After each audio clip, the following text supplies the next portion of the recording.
NATO foreign ministers met on Wednesday to discuss a proposal for a €100 billion 5-year fund. It is a plan seen as a way to Trump-proof aid for Ukraine. The proposals would give the Western alliance a more direct role in coordinating the supply of arms, ammunition and equipment to Kyiv as it fights Russia's invasion, diplomats say. Speaking before the meeting, NATO's Secretary-General Jens Stoltenberg said the proposal aims to send the message to Russia that it cannot win the war. What is obvious is that we need new and more money for Ukraine, and we need it over many years.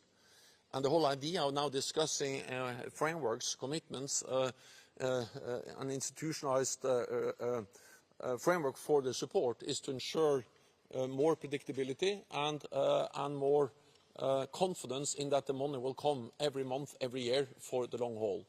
He declined to confirm levels of funding and said the aim was for a decision to be taken at the July Washington summit. Under the plans, NATO would take over some coordination work from a US-led ad hoc coalition known as the Ramstein Group, a move designed in part to guard against any cut in US support if Donald Trump returns to the White House, diplomats said.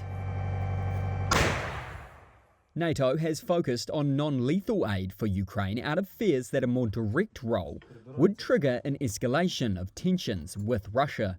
Diplomats said there was a growing view it was time for the group to put military aid to Ukraine on a more sustainable footing, but they said it was unclear whether the €1 billion figure, that's over $107 billion, would be accepted or how it would be financed. Any decision by the group requires consensus of its 32 members.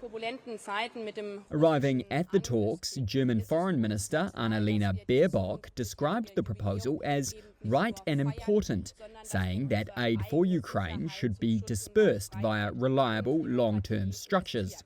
But in a sign that a decision may not be easy, Hungary signalled scepticism about at least some elements of Stoltenberg's proposal.